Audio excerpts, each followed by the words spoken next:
Hey guys, what's going on? This is Candace with Astrology.com, and I'm coming to you live to give you your weekly highlights.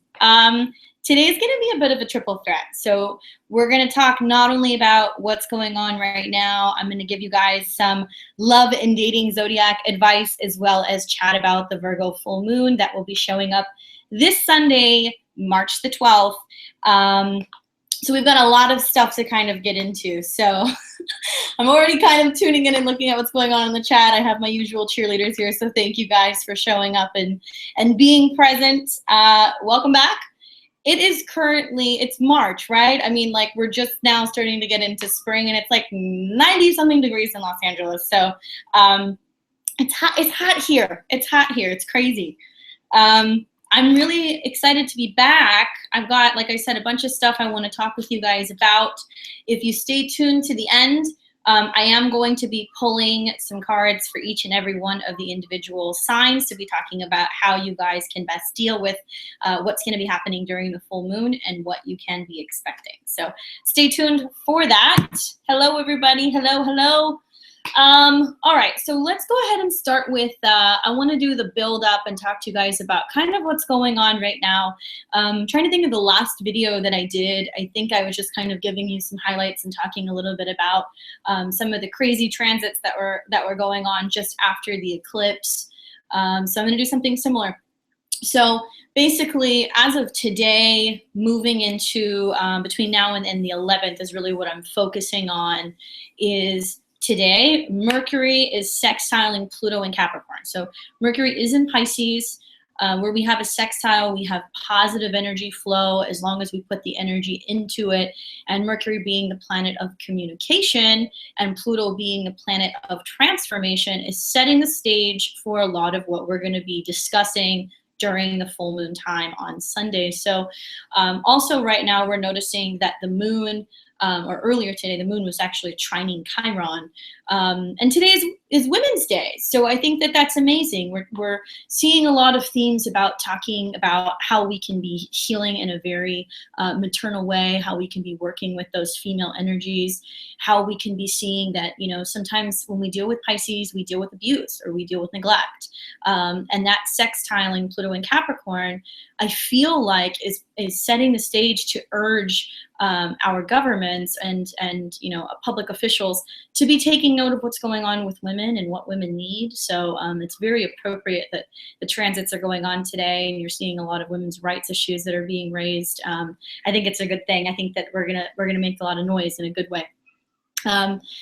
And tomorrow on the 9th, we're going to be moving into the sun in Pisces, sextiling Pluto then, and the moon in Leo will be trining Venus in Aries. So it's setting things up to start making us think about love and relationships, how we can be better kind of dealing with our egos and dealing with the energy of what's going on with that Sun-Pluto combination, and helping us realize that, you know, the only change that we need to be focused on is what's going on internally. And if we leave it to ourselves and allow that process to develop, we can start to see that change in other people. That's the sextile. So we'll be able to kind of see it open things up. I'm reading a lot of what you guys are saying still, and yeah, you know, the energy is still kind of funky. I mean, we're very much kind of still coming off of this like eclipse hangover. It really wasn't entirely that long ago. So you know, we've got some planets that are going backwards. We've got Jupiter that's going retrograde, as well as Venus that's going retrograde currently. And with that Libra and, you know, Aries opposition, it can be very exhausting. Some planets are still in Pisces. So we're seeing that push-pull or even like a slow drag. But there definitely is a little bit of a psychic lag. I mean, if you guys remember, earlier in the beginning of the month, I talked a little bit about, you know, the Sun-Neptune conjunction and feeling like we were in a fishbowl and feeling very emotional. I still feel like this is kind of hanging around because we're seeing some other plays that are still going on in Pisces, especially when you start to see Pluto come into the mix. I feel like that energy can be so powerful.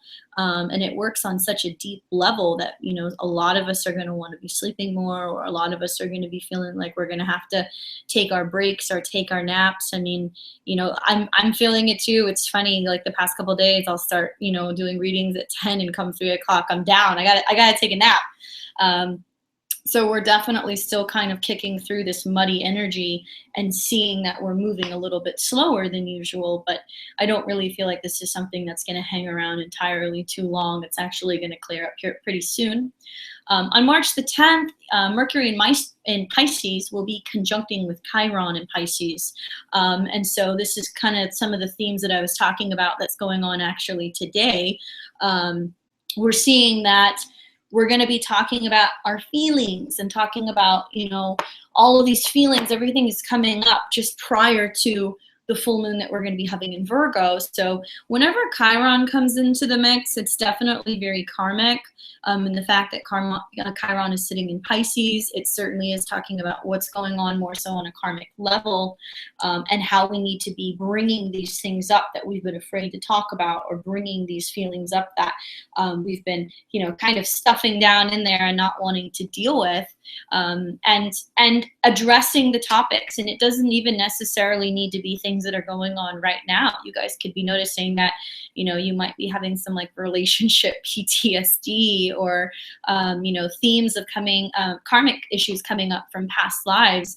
I feel like when we have the retrogrades, we certainly have a lot more of these things going on than normal, and it's gonna be interesting. I mean, I was talking to a friend of mine earlier and talking about what's going on next month. We've got a ton of planets that are going to be going retrograde next month, so I encourage you guys, as things start to come up now, to start dealing with it now, because you're going to be able to better cope next month when we have a few other planets that are going to be going retrograde as well, and to just be present with everything that's going to be going on. Now, also on the 10th, we're going to see that Mars is going to make its way into Taurus, which is actually really great news. We're starting to see that we're getting a couple of things that are going to be in earth signs, which is going to be helpful, and it's going to be helping us see a little bit more stability. But also when we see that Mars moves into Taurus, it's about financial stability, any, projects that you wanted to get up and moving, or things that you're looking for funding on, or something that you really wanted to commit to and start putting together. Although we are in a Jupiter and a Venus retrograde, this is an excellent time to be readdressing old ideas and old projects that you wanted to give life to. So having the bull behind you, I think, is a good thing, and it's going to kind of help you guys have some stability and really kind of put your nose to the ground and get some stuff done. Gotta love it when we have planets in some fixed signs. It's certainly going to be stability, and Mars and Venus Mars and Taurus is kind of sexy. Because Taurus is ruled by Venus, and so I feel like that's a pretty positive placement. Not only is it good for matters of money, but it's also good for physical stuff and for connecting with other people. So you guys should be enjoying that. Like I said, it's going to start on the 10th. And then on March the 11th, we're going to see that the moon has moved into Virgo, and it will be opposing Neptune in Pisces. So that's setting the stage for what's going to be happening on Sunday. And when I think of Pisces and when I think of Virgo, I don't really feel like it can get any more different than that. But what's interesting about that is, because it's going to be directly opposing Neptune first, I do feel like it might be giving you guys some very interesting dreams. I do feel like it will be giving you some signs and some insights as early as, Saturday, as to what may be coming up or what you may be dealing with on the full moon on Sunday. So it's not an entirely too crazy week. I mean, I think it's gonna get a lot easier, to be really honest with you, once we get to the full moon. But there's still some opportunities for some things to kind of pop up. I mean, like I said, we are in a Venus retrograde. I know I've talked about this a couple times. It's 40 days and 40 nights of nothing but some colorful stuff, some things that come back. But I think that the more that I've sat on this, and the more that I've kind of done some more research and talked to some more people, I'm seeing it from some different perspectives, and I'm certainly starting to look at it in a very different way. And I don't think it's a bad thing. I think if Venus doesn't go retrograde every 18 months, then we would not have a cleaning out of our emotional closets, which is what's quite needed. I was actually talking to somebody earlier and looking at all of the dates. the last several Venus retrogrades. I should have written them down, but if, maybe I'll do another video and bring that information up for you guys. But when I looked back on some of those dates, I was like, oh my gosh, like this is when some major things actually really changed, at least in my dating world. And it's pretty safe to say it was the last 3 major mistakes that I made. So when I reflected on that and I thought about it a little bit more, I was like, oh my gosh, I have to talk about this during the video because it's going to be very helpful. I think retrogrades get a bad rap, and a lot of people will have a tendency to just freak out and be like, well, I'm not going to date. Well, no, that's not the case. I think a retrograde is actually a great time for you to be dating and to be seeing what else is out there, and maybe even trying some other flavors or dating people that, you know, may not usually be your type. And it's going to give you an idea of what's out there and where you may need to be broadening your horizons, or, you know, maybe where you need to be kind of focusing a little bit more, a little bit less, whether you're in a relationship or not in a relationship. It's going to make you kind of have some different perspectives. Does everything stay during retrograde? No, not necessarily. I don't think it's supposed to. What we're seeing is different variations of ourselves or different personalities of ourselves that are kind of coming back at this time. So you can see repetitive patterns that are happening during a retrograde, and it might be bringing up things from previous relationships. It might be bringing up things from previous lifetimes. But it's interesting, in my opinion, it was like all 3 of them, and this is like the past maybe 6 or 7 years almost, it was the same freak out. And I was like, oh my gosh, okay, so it makes a lot of sense what was going on. Yeah, I'm reading what you guys are saying about the retrograde. Yeah, I mean, you know, things are gonna come up. You gotta do whatever you gotta do. It's certainly not a time to be like getting married, unless you already had that date on the books, and I guess it was, you know, predestined for you to get married at that time. But I certainly would not be getting engaged or getting married during the retrograde. That's just my opinion, if at all possible, because you have to think that union is going to create a chart in itself, and it will be the consciousness. If you want to ask for a divorce, I'm seeing that. I don't really feel like you need a transit to ask for a divorce. That's my opinion. You know, if you really make sure, I would sit through the retrograde though, and I would really make sure that that's what you want. Because, you know, the funny thing is about Mercury retrograde or Venus retrograde even, we can make decisions during that retrograde, and then when it comes to the end retrograde period, or when that planet goes direct, especially Venus, we see a lot of changed minds. You may look back and go, what was I thinking? I don't want to do that. You know, I don't think this is a good idea. I don't know why I was thinking about this. So okay, well, your Venus is retrograde. Not a lot of people talk about that either, but we'll talk about that too. I mean, when you have a natal planet going retrograde, and you have a retrograde period, I don't necessarily think that makes it any better or any worse. I do know that if you have a natal planet retrograde, you can totally work with that. I think sometimes you just have to work a little bit harder wherever that planet falls in a particular chart. So it's not a bad thing. I don't recommend anybody making a decision whether or not, yes, we're going to be together forever, or yes, we're going to move in together, or yes, we're going to get married. It's just 40 days, people. You guys just need a little bit of time. Which leads me into the next thing, because I've been doing nothing but talking to a lot of people about relationships and talking to a lot of people about sex. You know, we're looking at Pluto is sextiling right now Mercury, so I think we should start talking about some sexy stuff, and I want to talk to you guys a little bit about the intro that I'm doing into my Sex and Astrology, Sex and Love Astrology 101 that I'm going to be doing at the end of March on March the 29th. I'm going to be doing it, a webinar through astrology.com. And if you resonate with any of this stuff, anything I'm going to start talking about, you may want to take a listen, because it's going to be a really interesting webinar. And I'm going to talk to you guys a lot about not just relationships. I think that let me start off with this. I was standing in the grocery store checking out a couple days ago, and I just happened to be overhearing a conversation, and I was listening to these 2 women talk, and they were going back and forth, and they're talking about, you know, their boyfriend and this guy they started seeing, but he's a Cancer and I'm a Leo and it's never going to work. And I was just sitting there, my big mouth, my Mercury is conjunct my sun, And I was trying to hold it together and trying not to just totally freak out and just tell them like that's really bad astrology. But I continued to listen to their conversation, and I think it's something that's very similar that I hear from a lot of people, is basing stuff off of their sun signs, or basing relationship tactics off of their sun signs. It's like, girl, you cannot base it off of that. Like, I understand there are some signs that you may have dealt with that you may not jive with, but you know, working out how relationships or sex and love, you know, works in terms of you guys being compatible is so much more than a sun sign.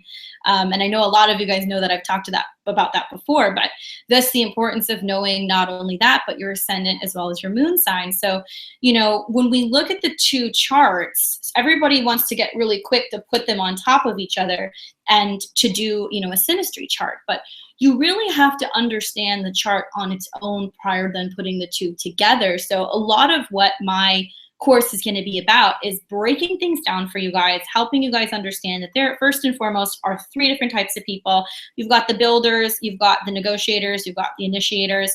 And then we talk about the planets and the planetary placements and how that actually affects how your partner will act in a romantic relationship, how they're going to communicate, how they're going to be in bed, how they're going to touch you, how they want to be touched, how they want to be talked to, how they commit, how they don't commit.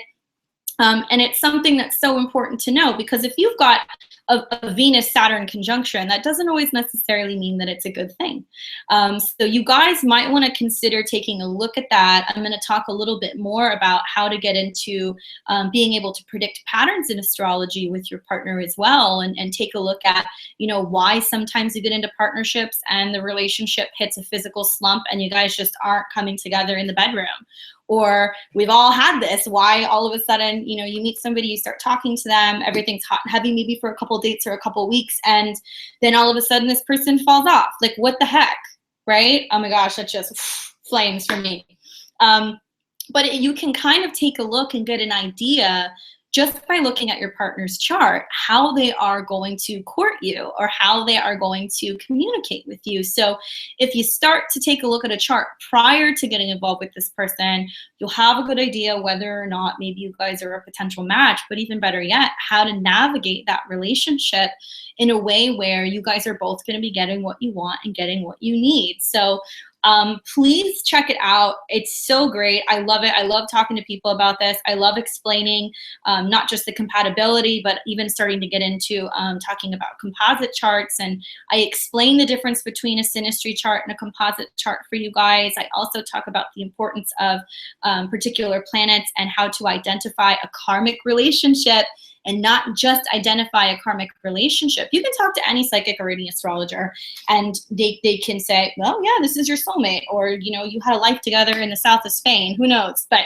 I will teach you how to specifically look at a chart and understand the dynamic of the relationship and whether or not you're repeating a karmic pattern. And if you guys can actually kind of go around that in a way to have a healthier relationship, so you're not repeating old patterns, so you're actually clearing your karma, so we're being responsible people, which is very, very, very important. So I'm going to teach you guys to do that. It's a proven method. You know, it works. It totally, totally, totally works. And I think that it's one of my best probably research topics is sex and love astrology, and being able to predict relationship stuff and really understanding the dynamics of the relationships. That's the key to this. Taking a look at what you guys are saying. Okay. Yeah, we'll talk about the nodes too. You guys are funny. Some of the stuff that you guys are saying about Scorpios, you're hysterical.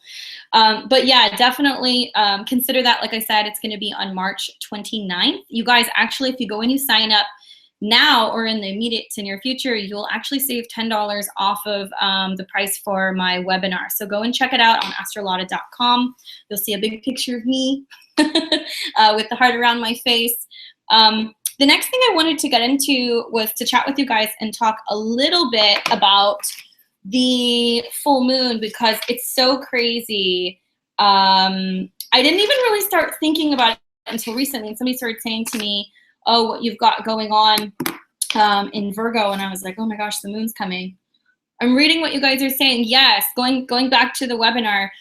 It's beginner's astrology. So if you are a beginner, if you're an intermediate, if you are, you know, familiar with astrology, I guarantee everybody is going to learn something that's very new, because I give you all kinds of tips and tricks and ways to have an understanding of how relationships are going to work. And I'll especially even talk to you guys about the lunar cycles, how you can follow the lunar cycles that are going on currently and how it affects the relationship. So you guys definitely want to check this out, because I don't know anybody else who's doing it. And I've been able to predict relationships beginnings and coming together. And I mean, it's really, really interesting. Nobody else is doing it the way that I'm doing it. So you might want to take a look. Okay, so the next thing, like I was saying with the full moon, so I wasn't entirely thinking about it too much, but then the more that I thought about it, it kind of made sense. For me, Virgo is my 12th house. So it's all about hidden things and things that are going on and stuff that's hidden and that's coming up out of nowhere for me. So I'm like, all right, I can sit on this for a bit and think about it. But there's some really interesting things, like I said, that have been leading up until we get to the full moon with the transits I was talking about earlier. So if we think about the 8th through the 11th, we've got emotions that are coming up, the opportunity to reflect on our emotions, the opportunity to change the way we're talking about our feelings, even if we've had our feelings hurt. Themes that are coming up about love and relationships. Now, something that's going to be happening at the time of the full moon, I'm going to give you guys a couple transits and I'll build through it. But the big thing is Mercury in Pisces will be squaring Saturn in Sagittarius. So that's the biggest thing I've got. I'm looking at my board as I talk to you guys, and it's like huge. And so when we think about Mercury in Pisces, it's like dreamland central. This is my thoughts, these are my ideas, these are my poems, these are my paintings, these are my dreams, my inspirations. And then you get to what's going on the other side, and you start to look at Saturn, and Saturn being in Sagittarius, and Saturn's making you basically look at everything and bring structure. So Saturn's going to kind of bring the heat and tell you, if you want to be having these dreams turn into a reality, then I'm going to kind of put my iron fist down and see to it that you're bringing structure and sensibility. And I want these dreams to be real. So when we think about, the full moon, it's completion, and it's in Virgo. And so Virgo doesn't overlook any details. It makes sure that everything is prim and proper and wrapped up and ready to go. But the moon will be opposing the sun that's in Pisces. And like I said before, these two are just so totally different. You've got Virgo, that's an earth sign. It's very practical. It's basically about evaluating and being able to take a look at everything and seeing the bigger picture and making sure that it's ready to go. Then we have the water sign of Pisces, where the sun is, and it's about being vulnerable, and it's about, your intuition, and it's about things that you may not necessarily want to share with other people. So when I started reflecting on this and seeing what's going on, I took a little bit of a closer look. I noticed that the day of the full moon on Sunday, Venus is going to be conjunct the transiting point of fortune. And so that's kind of a big deal. We're going to see that, some major things are going to be happening not only at the time of the full moon, but about 10 hours after. And I'll get to that in just a second. Also, transiting Chiron is going to be conjunct Pallas Athena, opposing the moon. And so this is another situation where we're seeing the wounded healer coming together with the woman warrior about liberty and justice and courts, which will be opposing the full moon. So I think you guys are going to see some stuff that's going to come up, in the following week or so about women's rights. I do feel we're going to see more going on in terms of what's happening with, healthcare in women, or what's happening in terms of how they are being represented in this world. So stay tuned to see what's going to go on with that situation. Then 10 hours after the full moon, the moon will square Saturn. So I think it's pretty safe to say we're going to see that something is going to happen, and you guys might actually end up getting a message about 10 hours after the full moon. So it'll take a little bit of time, but remember, the full moon is a completion. So as you're having that completion, you might kind of look around and be like, oh, I feel like something's coming. Like maybe something's going to happen. Like who knows? Take a look out for that. You're also going to see that things will be revealed to you around this time. So like I said, if it is a message, it could be some kind of revelation, but it certainly will lead to an emotional transformation. Shortly after the day after the full moon, we're going to see that Aries will be receiving Mercury. So transiting Mercury moves into Aries, and talk is going to change thereafter. The other transit that I'm looking at is Saturn is actually sitting at 26 degrees. So technically that is on the galactic center point, that 26 degrees. And I've heard a couple different perspectives about this. And this is my perspective on the galactic center. And that's supposedly, you know, the center within us and the Milky Way. That 26 degrees is a very spiritual trigger point. And that trigger point being connected to Saturn, once again, is laying out the foundation and asking us to start to build the spiritual foundation. But with the 26 degrees, it has to be triggered. It has to be initiated. You have to find a way to initiate it. It has to be through a variation of spiritual work, spiritual study, higher education, cultural, you know, understanding or cultural acceptance. There has to be some spiritual leveling up, so to say, in order to get this trigger point. So for Saturn to be involved at this point, I think it's pretty significant. We also know that it's triggering some of the other cardinal cross squares that are going on at this time, because we still do have Jupiter and Uranus that are opposing each other in Libra and Aries. So that square is going to be coming up. It's going to be highlighted once again.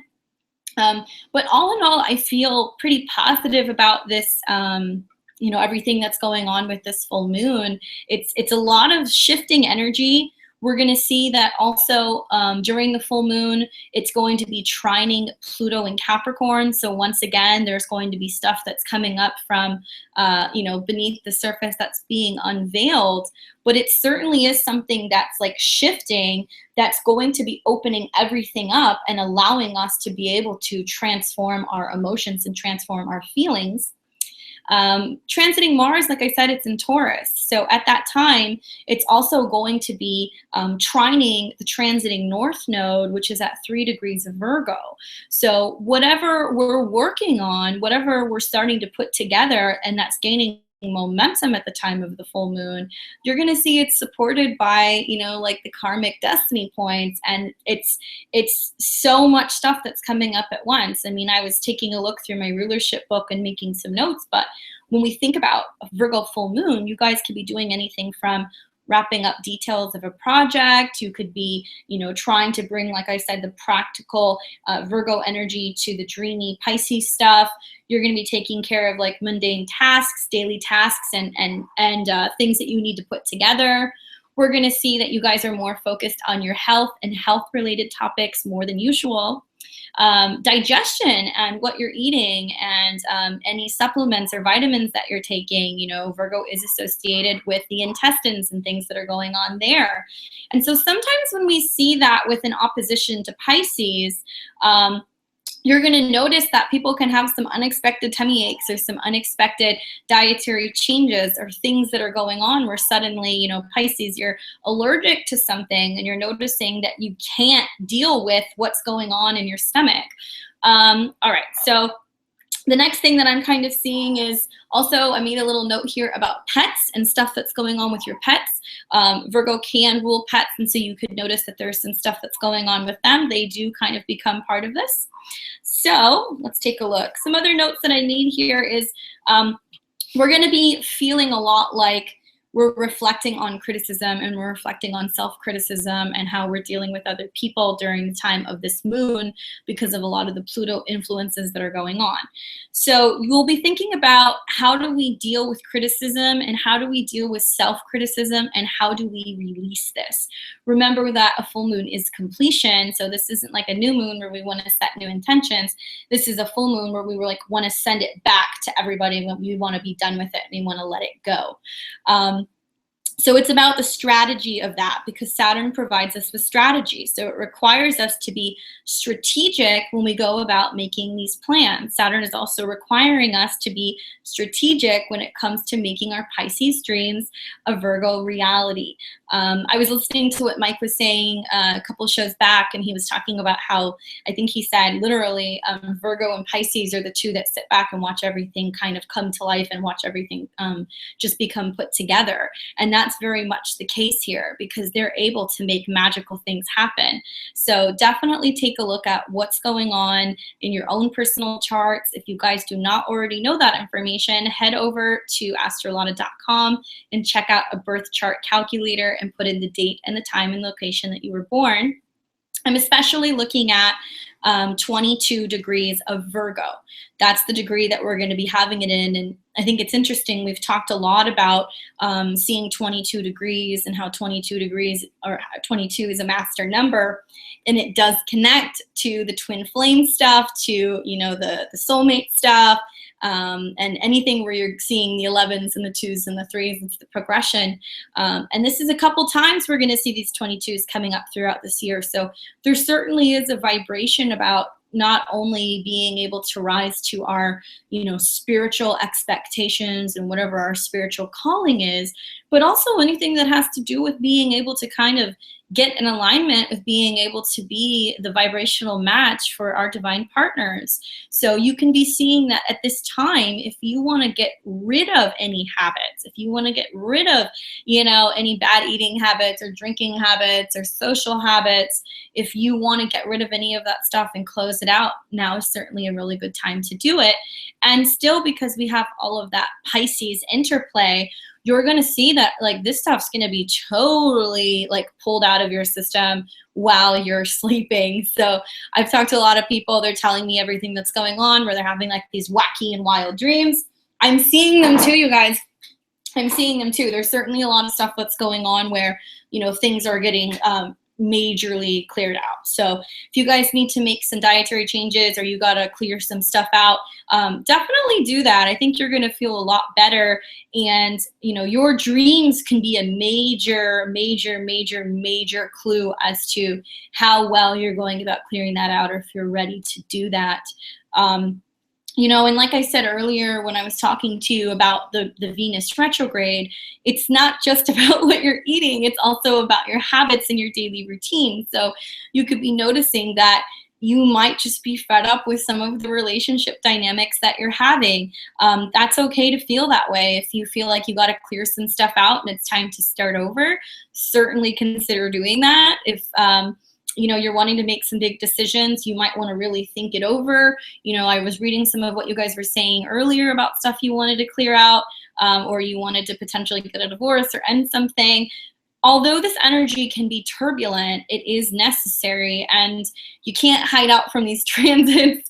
You know, no matter what you do, you can't hide out from these transits, because even if you're not getting the newer interactions with people, and if you're not learning those karmic lessons through new interactions, you're going to see repetition through, you know, your involvement with your coworkers, with your family, any which way the universe can deliver those karmic lessons that you need to learn. It's like you have to, you know, you have to pass go and collect your $200, and you can't do that until you're actually able to pass that part of the game board. So I've been out of my mind trying to avoid these transits myself, and it's like it doesn't matter what I do. Exactly the way I predicted the past 2 months, things were going to go for my ascendant sign. No matter what I did, it still happened. So my advice is don't run from it. You know, clear the karma, do the work, and be present with it, and be grateful and be thankful, because if you're not repetitively having the same lesson over and over, it means that you passed it and you're moving on to the next thing.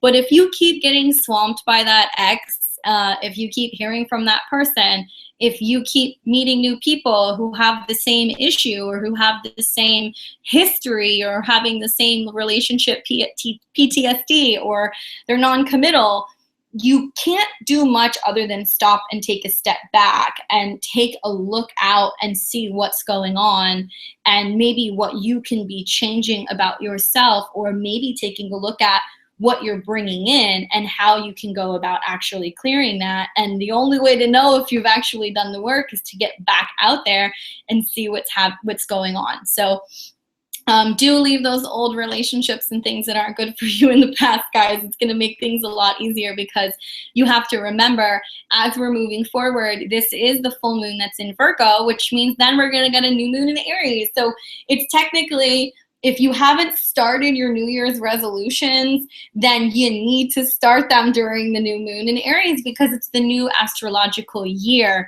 That's a great way for you to start. So don't beat yourself up too bad. In a lot of ways, we haven't really felt like we've started until the end of this month, especially with those eclipses. Woof, they were too much. So those of you guys who have been listening this long, thank you. That's about everything that you need to know with what's going to be going on over this next week. Today, I am working with the Tarot of Delphi. I love this deck. It's one of my favorite decks. I'm seeing you guys. I'm reading what you guys are saying about Scorpios. Don't hate on Scorpios. I'm a Scorpio, you know. We're not all warm and fuzzy. We are if you earn our trust. Take a look. All right, the full moon. Some people are just checking in. The full moon is going to be on Sunday, March the 12th at 10:54 Eastern Time, 7:54 Pacific. It will be in Virgo. We're going to be pulling some cards here. We're going to take a look at what you guys need to know. Like I said, those of you guys who were listening to some of my transits of what was going on, the big thing you need to know is about the full moon that's in Virgo. So you want to take a look at where Virgo is in your natal chart. You also want to take a look at where Taurus is in your natal chart because Mars is going to be moving there. And yeah, those are the big ones. Otherwise, you guys can take a listen to what I was saying earlier. Let's go ahead and let's just start with Aries and see what you guys have going on. You have a lot of action that's going on in your first house, and now you're starting to see Mars moving. You guys might be putting an end to some stuff in your sixth house, which is really nice. Where are my Aries at?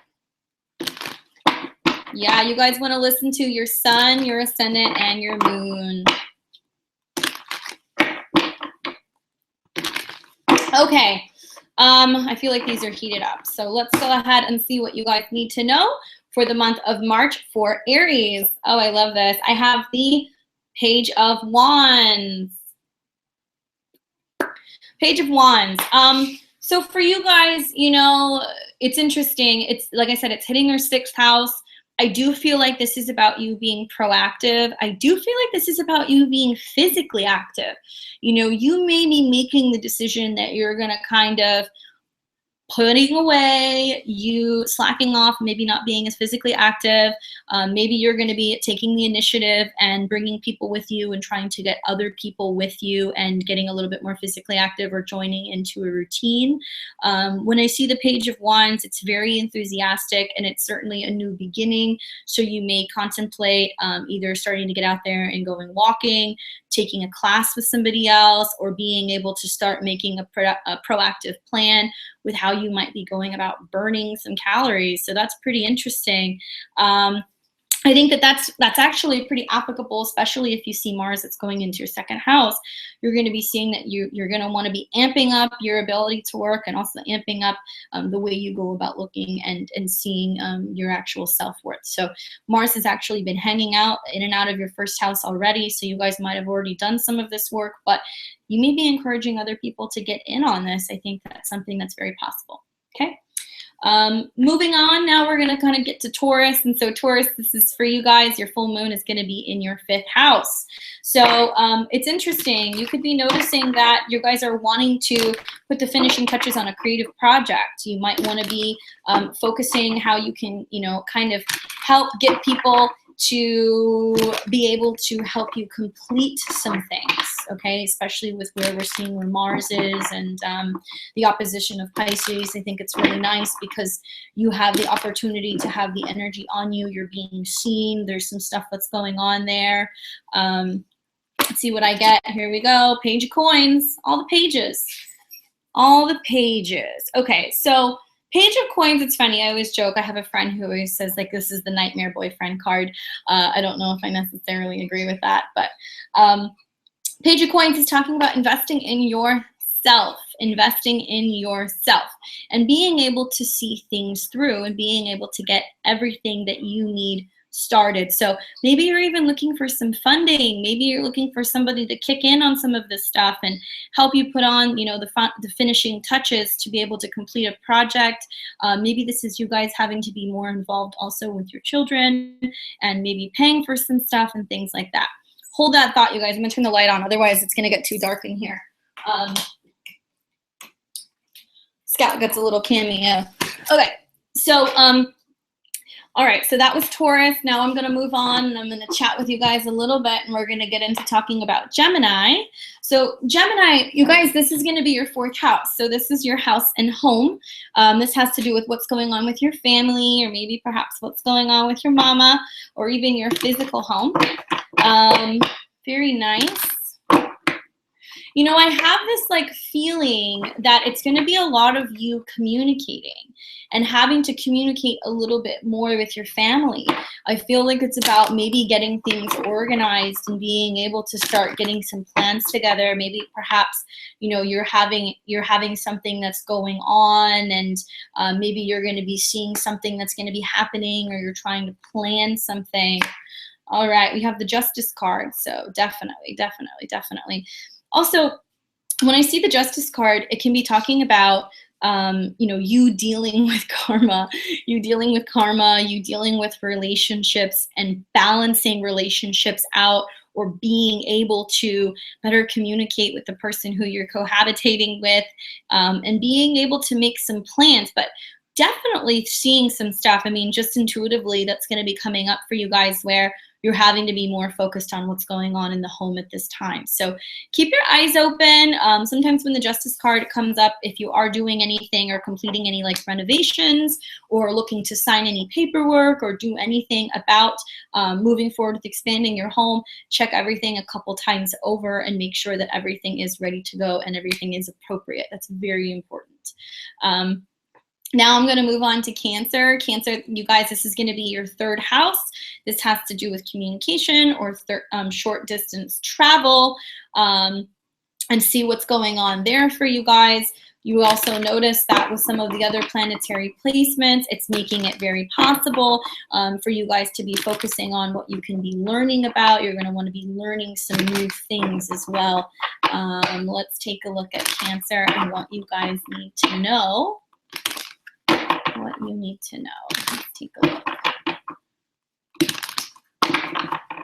All right. Ooh, 2 of Cups.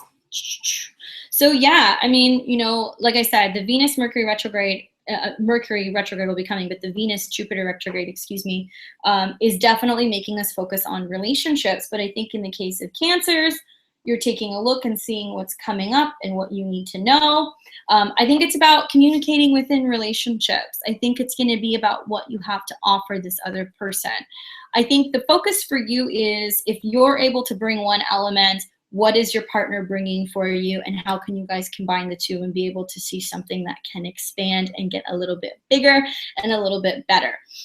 I also think for you guys this month, it's really important to be paying attention to what's going on with your communication, in a sense of thinking of the 2 of you guys coming together and how you can be improving, you know, speaking about we rather than what do I need and what do you need. It's the unity of coming together and being able to figure that out. So that's a very positive card for Cancer. I know that you guys have been super busy with your work and you've had some stuff going on with those cardinal squares like the rest of the cardinal signs, but it certainly is going to get a lot easier on you guys, I think, after this moon.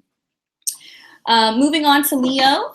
Okay, Leo, for you guys, this is your 2nd house, which has to do with your finances, your income, your value system. Let's take a look.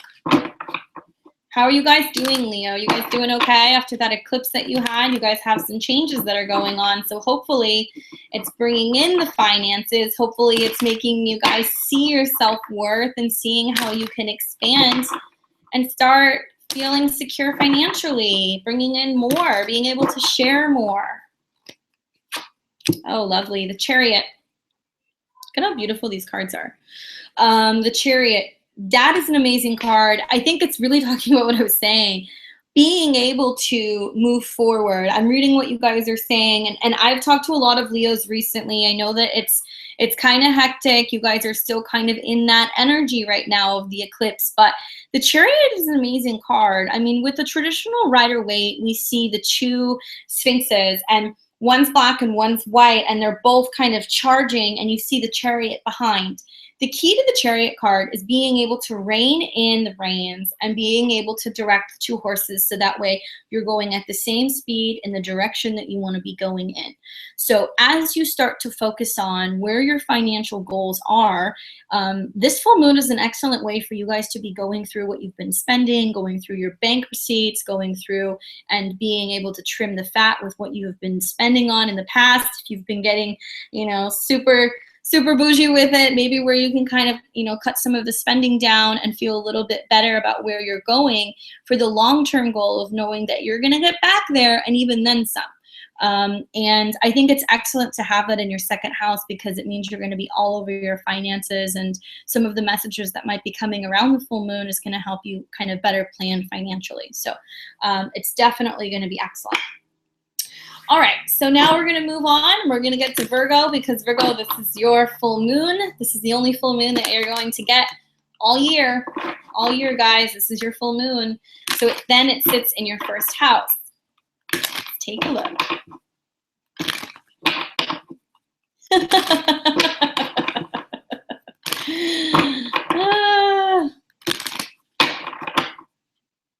All right.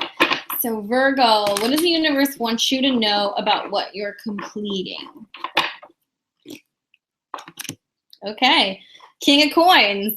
That's definitely a card that a Virgo wants to get. You are worth it. You are worth it. That's what comes to mind. And it's not just in a sense of money. When we think about worth, or we think about spending, or we think about how grounded we are, Virgos are so logical, and they're ruled by Mercury, and it's about what they're able to bring in, what they're able to organize, and they're masterminds in a way. I have a 0-degree Libra rising, and I always laugh. I'm like, I could never be a Virgo rising because I'm just not organized enough. But for the King of Cups, this can be a man who's coming into your life, or this can be you, somebody who's here to help remind you of your worth, who's here to show you. It could be a raise. It could be, you know, you being able to get a financial reward. It can be you making a purchase. It could be you closing out on something and being able to be like, that's right, that's mine. I paid for that car. I bought that house. I bought that. I paid this bill. And it's whatever you've got going on that provides you with security. It's like, you gotta celebrate that. You have to celebrate that. And especially right now, Virgo, I mean, with what's been going on for you guys with where Jupiter is, it's in your second house. So although it's going retrograde, it's just giving you guys more ideas and better ways to be able to be more financially sound. So it's not a bad thing. I think it's great. And I think you guys are really starting to see the fruits of your labor. So congratulations, you guys earned it. King of Pentacles. All right. So now we're going to move on. Where's my Libras? Libras. All right, guys. So this is your 12th house, and this is what you cannot see. This is what you don't know.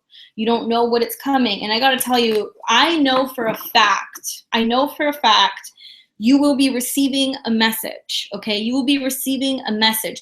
In all honesty, I really feel like you might start getting these messages today, tomorrow.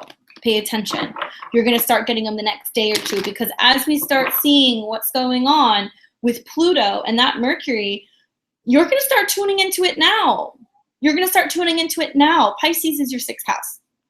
There is Neptune. There's been a whole lot of energy that's going on, okay? So you guys have to pay attention to what's going on with your stomach, what's going on with what you're eating. Bad habits, you got to cut them out. You got to let them go. You know, Jupiter's going retrograde right now in Libra, guys. You have to take better care of yourself. What are you worth?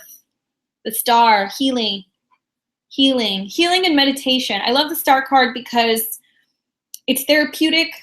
I like it because even though it does represent Aquarius, even if we go to Aquarius and we see what's happening in Aquarius right now, that would be your 5th house. You know, we've had a lot of energy go through there. You've been busy, you've been making a lot of things, you've been working on stuff, but it's time to turn inward. You guys don't want to be screwing around during a full moon in your 12th house. You want to have time to pull back, release things, meditate, things that you maybe you don't want to talk about, things that bother you that are very personal. That's fine, but if you take the time, if you take a step back and you release that stuff, release it, you're going to see, you're going to get messages. Libra's going to get messages. You're going to see some stuff are going to totally subconsciously come up. I mean, it can be coming up in the dream space. Endings, I mean, you see endings with the 12th house full moon. So there's going to be an ending of some kind, but let it go. Don't make me sing you guys the Frozen song because I'm tone deaf. Scorpio, where are you guys at? Gotta hydrate. Scorpio. This is your 11th house, you guys. I saw all the Scorpio bashing. There's no Scorpio bashing. Don't bash Scorpios. All right, let's take a look here what Scorpio needs to know. Guys, this is in your 11th house. It's in your 11th house. Mars is in your, it's going into Taurus. So it's going into your 7th house. All this relationship energy. Maybe you're going to be more social. Maybe you're saying bye. We're going to say bye to some groups. You're going to let some people go. If there are some people who you just don't jive with, if those aren't your people, if those are not your people, why are you hanging out with them, Scorpio? You're not fake. You're not fake. Don't be fake. If those aren't your people, don't let them ride on your coattails, okay? Because I'm seeing this happening with some Scorpios. You're coming out of a period, girls, guys, whomever. You're coming out of this period. Jupiter is in your, it's in your 12th house. You're clearing some stuff out. So you're getting ready to finally emerge in the fall, like the phoenix. If you got to say goodbye to some people, say goodbye to some people. Because I have this feeling like some people got to go. They might be too critical on you. They're too critical. People are too critical. And right now you're at a point where you're developing, you're transforming, you're turning into yourself. Why you got to listen to what everybody else has to say? If you're not pissing people off, you're not doing your job. So don't be afraid to turn some heads. Don't be afraid to upset some people. That can't be something that can scare you. 3 of Cups. 3 of Cups. So in my opinion, okay, in my opinion, 3 of Cups is a card about coming together. Coming together and the people who you're with. I want another card on this because I want to see something else that's going on. Yeah. King of Wands. Okay. King of Wands is not a bad card. King of Wands is a great card. But I could see him stepping up and being like, hey, do you wanna come hang out with me? This is an initiation to potentially even another group. Coming in and working with somebody who's going to offer you to come and spend time with them. This is a new place. This is a new celebration. This is a new social group. So be open to it. You might meet a fiery man or make a new friend. Somebody who comes in and he might be willing to work with you. It might be a creative. You might be introduced to some artists. You might be going and doing something different. But take a chance. Venus is in retrograde. Take a chance. Do something different. You guys are funny. All right. Sagittarius, you guys are killing it right now. Sagittarius, I'm really seeing you guys stepping up in ways that I have not seen Sagittarians step up. You guys used to drive me bananas. But I like it because I really feel like Sag and Saturn, man, you guys are finally getting the hang of this. It's like now you're figuring it out after 2 years of just getting your butt kicked all over the field. You're starting to figure it out now. And right now you're working with gas, and this full moon, it's in your 10th house. So there's something to be excited about. Remember, 10th houses are completions. I've actually spoken to a lot of you guys who are like, that's it. I'm quitting my job. I'm going and I'm doing this. This is where I'm going. This is what I'm doing. So it could play out in a couple different ways. You could be getting some appreciation. You could be wrapping up a job and getting ready to actually show something.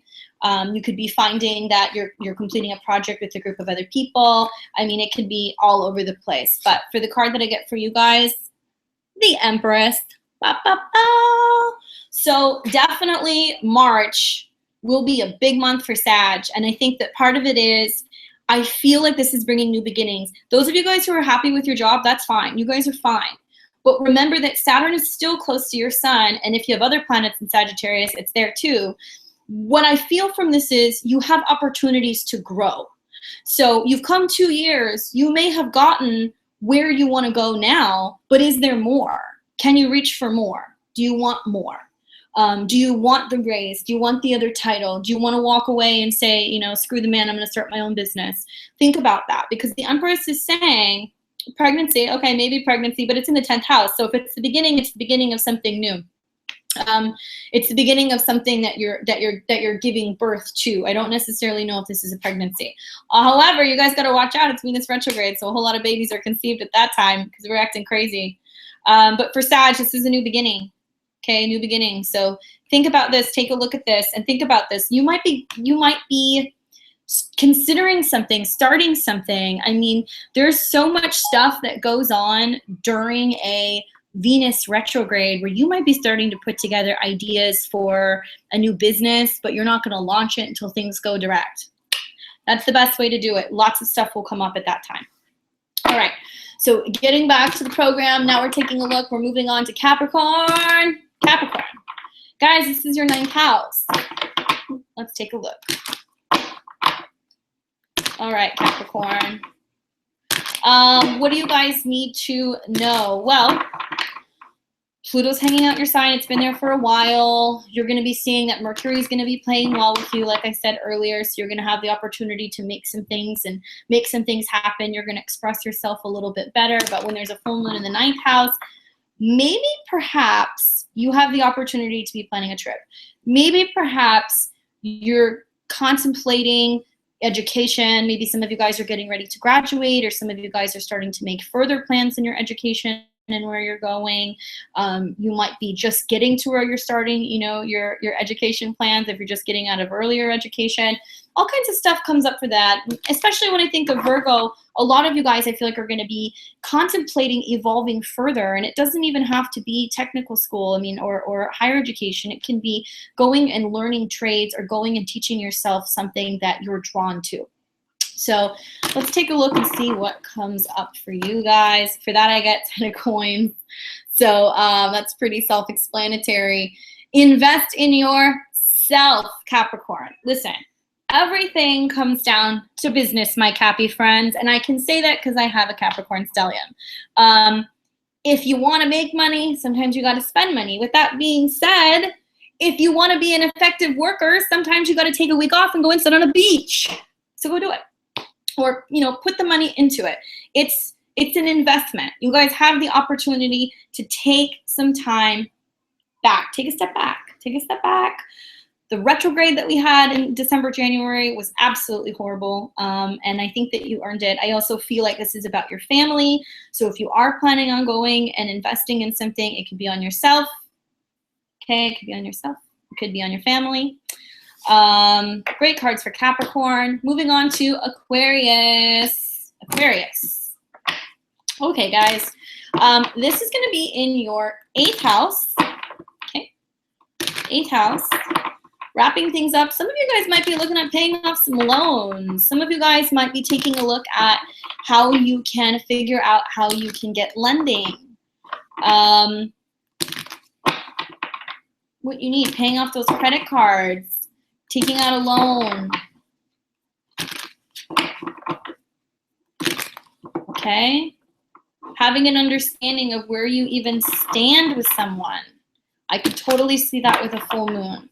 Being able to make sure that everything is in order for an oncoming project, something that you're doing at work. Ooh, 7 of Swords. Okay. So when that card comes up, especially paired with the 8th house, give me a second. Okay, Pisces, just hang on to your seats because I'm going to give them a bit of a lecture. So 7 of Swords is a card that can have to deal with making sure everything's good, making sure that everything can be trusted, that who you're dealing with is being honest, that who you're dealing with is not stealing from you or screwing you over. With that being said, if you're seeing a full moon in your 8th house plus that card, you need to make sure that any financial arrangements that you're making or you're doing this month, you're very crystal clear and you're reading the fine print. Remember, if this has to do with lending, and if you're lending somebody money, especially during a Venus retrograde, you have to almost be prepared not to get it back. I have to say the same thing about investments. So certainly be careful this month with any money or anything that you're supposed to be receiving or wrapping up, or something that has to do with even, taking out a loan. So be very, very, very careful. When we think about the 8th house, that's Scorpio's house. And Scorpio is ruled both by Pluto and by Mars. And you can see that by how we act. We can get super Marsy and be on attack mode, or we can get super Plutonian and we can take a step back and we can just sit there and we can kind of be super calm beneath the surface. So when I think of the 8th house, it can sometimes be what you're not necessarily seeing. It can sometimes be what might have ulterior motives. So be very careful with who you're dealing with. If you're owed money, I don't know what to tell you. But within a couple of days before and after the full moon, you might get wind that something you've been waiting for, it may not come through. But here's the thing that I want you to know. If the 7 of Swords is coming up, this is basically like giving you a heads up and letting you know that it's going to happen. So if it's giving you a heads up and letting you know what's going to happen, you can avoid doing shady business with someone, or you can avoid kind of having this situation take place. So I think it's going to be a good thing. So be grateful that you have that hunch, and definitely follow and listen to your intuition so you can avoid it. Final peeps are my Pisces. Hi, Pisces. How are you guys doing? Thanks for waiting. This is your 7th house, and I'm sure that's what you guys want to hear about, right? You guys all want to hear about your relationships. Well, now that you're all done with all of those eclipses, you should be absolutely and positively thrilled. Positively thrilled. All right. Let's take a look. Pisces, Pisces, Pisces. 7th house. I mean, guys, you've got Neptune there. You've got so much stuff that's going on, either near your sun, crossing your sun, in your first, what have you. Chiron's there. I was saying earlier, we had Pallas Athena that was there. There was all kinds of stuff that was going on. So I feel like you're in a very, very psychic point. You have to just sit there and you have to listen, because the past month for you guys, between your eclipse and some stuff that's been going on, has been just totally overwhelming for you. But when you're having a full moon that's in your 7th house, it's going to make or it's going to break. Most of the time, it's going to make. Most of the time, you guys are going to be able to get through that. You're going to be able to hear what your partners have to say and hash out whatever issues are going on in that department. Now, the 7th house is open enemies. These are people who will stab you in the front, not in the back. So these are like your husbands, your wives, your partners, your mistresses, your business partners, things like that. So when you're having a full moon, I see you, full moon on your descendant, it can be the completion of a relationship. It can be the completion of a relationship. So definitely look at those degrees. But for you guys, I feel like you're so intuitive right now. You can see it coming. So if you guys have a hunch that things aren't going so hot, you'll have the opportunity to start to talk to your partners about this first. You'll have the opportunity to start tuning into it and feeling it first. If you have your 7th house in Virgo, then your partners have a tendency to direct you a little bit more and talk to you and show you what they want. So listen to what they're saying. Listen to what they're saying, because I feel like so many of you guys are tapped in. You're starting to pick up on stuff. Let's see what your cards are. Oh, High Priestess. This has got to be my favorite High Priestess card like ever. Look at that. If that's not High Priestessy, I don't know what is. So yeah, for you guys, definitely, if you have a hunch, that something's going on, if you have a feeling something's going on, clear the air, talk about it. You're in the energy as of like the next day or so anyway. So you can start feeling out intuitively if something's going to end.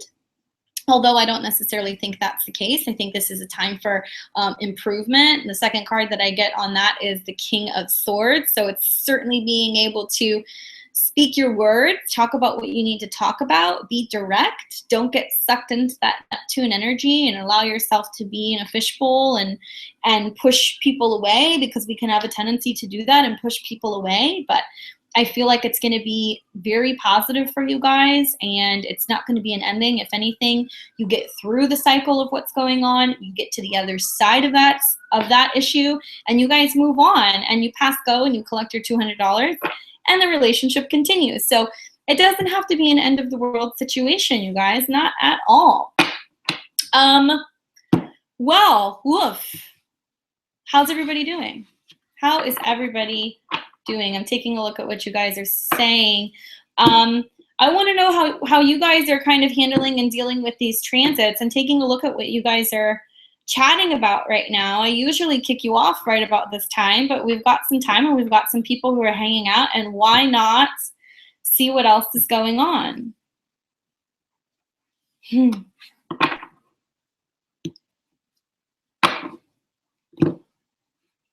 Yeah, the Neptune energy is still, it's still hanging around, you guys. And I see what you guys are talking about. You guys are talking about the numerology. 2017 is a #1 year. So in theory, we're all starting together. We're all starting over. And like I said, I mean, I look at the way the Earth's energy and the way that it changes astrologically. We're going to be having our astrological new year pretty soon. And that's when we're really going to start to see things turn over. But I feel like between Halloween and now, it's just been one thing after another, after another, after another for us. Yeah. And what's interesting also is, you know, I'd be interested to hear, you know, how many of you guys are starting to put together projects, because something I've really been taking a look at is how people have been receptive to this Pisces energy, and how they've really been able to take some of their creative ideas and what they're working with and what they're thinking, but everybody feels like they're just like stuck in quicksand and they're not able to move forward yet. I want you guys to know, like I said, I was looking backwards and looking at my past several Venus retrogrades, and the past 3 Venus retrogrades had horrible breakups, with the third one, the very first one that happened like 6-7 years ago, right during the Venus retrograde, was when I actually started my business reading. And I started putting everything together. It was right after Venus direct that I actually launched my business. And so years later, everything's great. Everything has evolved. And I'm so grateful and have so much gratitude for everything that I've learned between now and then. So those of you guys who are really struggling with wanting to have companionship, wanting to have a partner, wanting to have someone to cuddle with and watch Netflix and do whatever it is you guys do, but you're not finding it and you're frustrated, the best advice I can give you is take a step back and start looking at your projects and start looking at what you really want to do. Because having you know, Saturn at our galactic center right now is this trigger point. It's like this magic point where you're literally able to open everything up and spiritually evolve to the point where the universe just goes, what do you want? What do you want? I'm going to give it to you. What do you want? But you have to work at it. You have to initiate it. You have to be able to open something up. You literally have to go for the carrot. If you can do that, and if you cannot get bombarded and get distracted by everything that's going on around you, and you get through it, then you're going to get the gold. You're literally going to get what your heart desires. You're literally going to get on your soul path. And I'm so like ecstatic to see some of these people who are actually working on this and doing this right now. Saturn in Sagittarius is no joke, you guys. Sagittarius is ruled by Jupiter. So of course we're going to have a bit of a bumpy time. It's not necessarily going to be something that's very easy, but you're seeing a lot of people who are just totally waking up right now and seeing all kinds of things that are, you know, opening and allowing us to figure out where our heart's desires are and what we want and where we're going. And it's just a really positive time. I mean, I'm literally seeing so many people who are starting to kind of put together and have these aha moments where they're like, yeah, I'm not supposed to be a banker. I'm supposed to be a poet. And I'm like, okay, well then let's figure it out and let's get to that point where you're not getting swamped and crowded and clouded with relationship crap and all this other stuff to be able to move forward. So I'm actually excited. I encourage you guys to do that. like I said to a lot of you guys earlier, please do, if you're having the relationship issues, go and check out my webinar that I'm going to be having on March the 29th at astrology.com. You can go and save $10 if you reserve your ticket now. With that being said, I'm going to let you guys go. It was really great to chat with you and to be here and give you guys some heads up and some predictions about the week ahead and what's going to be happening with the full moon. I hope all of you guys have an awesome full moon in Virgo on Sunday. As always, please like, comment, and share with all of your friends so everybody knows what's going on in the skies above. And if you want to book a personal reading with me, you may do so at astrology.com. Go and check the readers section and look for my face. Go and look for Candace. Thank you guys. I will talk to all of you soon and have a good rest of your week. Bye-bye.